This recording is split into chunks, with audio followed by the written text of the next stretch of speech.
everybody. Welcome back. I am Patty with Get Balanced 2020 or Divine Warrior Intuitive, and you're watching a three-part series. This is part 3 of a series called Picking Up the Pieces, and it is about sexual abuse. So if you have small children, I would suggest that you have them move out of the room because it is a very sensitive topic. And we are going to get started here.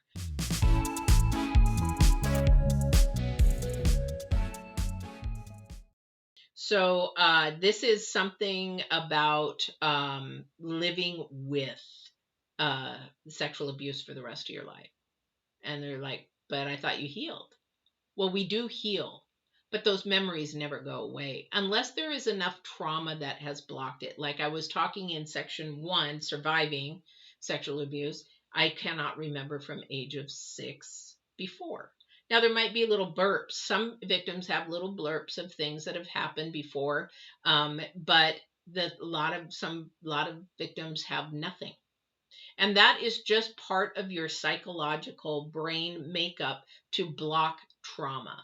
This is like when you have an accident, maybe a car accident, and you don't remember anything. All you remember is waking up in the hospital or something of that nature, because the brain blocks the trauma.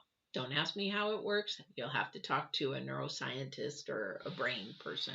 However, I do know that even when you are completely done with your healing, and if you're working through that, even at this point, to get to the living part, there's going to be triggers. Okay. And because you still have memories, and it doesn't mean that they're bad triggers or good triggers, but they are triggers. And so you live with that the rest of your life, or it becomes sort of a back burner kind of a thought process, or it's there, but you don't think about it anymore unless something pops up. It could be a name of a person, which would be your perpetrator or something of that nature. It could be a touch from a person. It could be a sound, a smell. It could be anything that triggers you. These are just ideas. My trigger was a touch, and it can be still, but if I am in a relationship with someone, I share all that with that person. So if you are dating someone and you're getting ready to take it to a marriage level, commitment level, or something, they should know. It's not fair to them for you not to share your trauma and your past with them. Well, they don't need to know. Yes, they do, because the thing is, once you're healed, sometimes we don't even know how we enjoy the activity, the intimacy, because we have based it from the foundation that we had as a core when we were little. So we have to learn new things living with it. So we have to learn that touch is good. We have to learn that expressing ourselves in many ways of intimacy is okay. We have to learn that the other partner is loving us unconditionally to allow us to open up and be ourselves. So if touch is a trigger, this is something you need to share if you're in a relationship or going or wanting a relationship. That still may be something that you need to heal from, but you need to find out how to now. For example, let's do a hypothetical. If you are meeting somebody and you've been dating for a while and you want to go to the intimate level, just say, you know what, here's my story. And I need somebody to help me learn what I like and what I enjoy with my partner. I don't know. And as person in my 30s, I was terrified to tell my ex-husband. It was 41, excuse me, 41. 41. I was terrified to share with my ex-husband how to touch me, how to whatever. He was very healthy and did not have any abuse or traumas in his life as far as that. And so it terrified me to have that openness, and I couldn't share it because I still had the core foundation trying to controlled my life. It's dirty, it's bad, you're, the guilt kind of stuff. My healing wasn't complete, even at 41. So when you're living with it, you have to know what your triggers are and how strong those triggers are, or how much they're on the back burner. So that is the main thing about living with it, because it is not going to go away. The only way that you could get it to go away is erase your brain or have the trauma there that you don't remember. But that again is a survival mechanism in our brain that we have, that sometimes you can actually break the code and get in there. Okay, that's up to you. That's up to you. But living with it becomes easier over time if you do your homework, if you do your healing, if you do your inner child work, if you do all the little things that you need to do to heal as a sexual abuse victim. All right. So if you're not, these are things you want to pay attention towards. So if you're a partner of somebody, or you know somebody that has a partner that has been a victim, then what you want to do is share this video, because it's like, hey, you really need to talk about this with them, because you got a good person there, and you don't want to really blow it because you don't know how to share your intimacy, or how. A lot of people can get very creative in the intimacy department, but it is also very fearful in the intimacy department for some. So pay attention to that. You also might have triggers again in the future of listening to somebody's name. You might have triggers of even dating maybe not the same race, because it reminds you too much of that person. There's things that are so vast in our mind that help us make our decisions and our choices. But what I'm sharing with you in living with it, you can live a whole life. You want to get to be a whole person before another person comes in. And if you are whole and that person is whole, you should be able to share anything with that person. And especially if they love you. Share, and you want to know their vulnerabilities and they want to know yours. But the thing is, it does get easier with life, and as you get older, you actually will be able to mature. Remember, in healing I talked about our maturity level was sometimes stays at an immature level.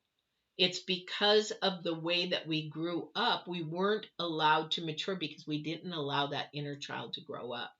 But as you grow up, your maturity level does catch up. It does, you do be able to make better decisions, better choices in what you do. And then you begin, depending on the type of counseling you've gone through or whatever you've gone through for the help that you needed, if it was secular or spiritual, it may change your path in your life. Your whole life may change, because now you're at a mature level. You are at how God created you to be. You still have that. And that's why I posted that picture of the glass broken, but the little, what do you call it, candle holder or vase, all pieced back together. You are pieced back together. However, it is not the same as before, before it was broken. Okay, but now you're at a place where God has got you, and that you are on your purpose and your calling. You should feel lighter, you should feel happier. I should say more joy filled. If you're spiritual, it's joy filled. If you're worldly, you're happy. Very big difference. Watch my channel. But the thing is that you are now on your path to where you should have been way back here. But again, living with this, continue to share and tell your story, because the thing is, when you do share your story, there might be a little nudge inside you from your spirit saying, you should share your story with this person, because this is supposed to be something that turns to good. And the good is for you being maybe a support to somebody else, maybe joining a volunteer support group for victims advocacy, or just support groups, a volunteer, that kind of a thing. Or maybe you want to be a coach or a mentor, or you want to be a volunteer at a school so that you can just volunteer where your passion is, but you're around children and you can see the behaviors and maybe you can catch some red flags.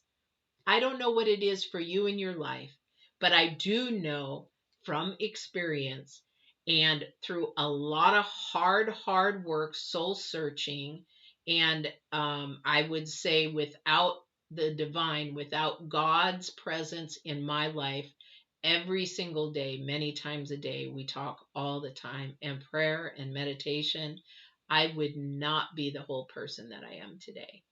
And I'm gifted in many ways, and I thank him for the abilities and the gifts that he gives me.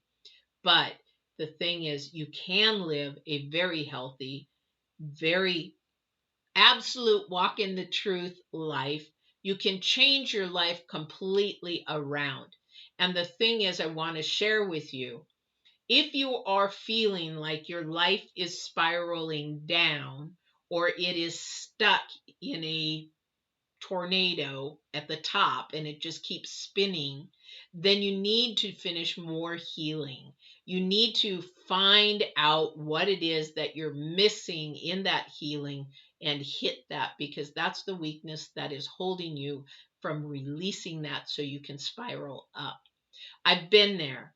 My decisions and my choices and everything I was doing based from my abuse and being a victim led me to a spiraling life down, like I told you before. But what I didn't tell you is it spiraled me down to a point where I actually was homeless and I was facing the police and I was doing things that I should have never been doing. My heart knew it, but I did them anyway because I needed it. I was in a completely different space. When you hit your rock bottom, you know, when you're done and tired of being sick and tired, you will know that you are still not at the living phase. You're either at the survival or healing phase. You have to look at this. When you hit the living with, then you're in a freedom, and your standards and your choices will allow people that will love you for who you are in and keep others out. You will pick a partner that loves you no matter with what you have as a victim. They will love you completely within, and you can learn to love them completely as well. All right. So I hope this helped you in some way, whether you were at the survival level, whether you are at the healing level, or you are at the living level. There is peace to come in your life. There is joy to come in your life. And it will come in time when you allow yourself to do the homework and heal and live with what you have and turn it for good, because that's all God wants us to do, is take our pain, our anger, our frustrations, our hurt, our sorrows, and turn it for good and help others through it. So I hope this was helpful for you. If you liked this video, I would love comments. I would love to get your emails. The description below will help you to go to those places.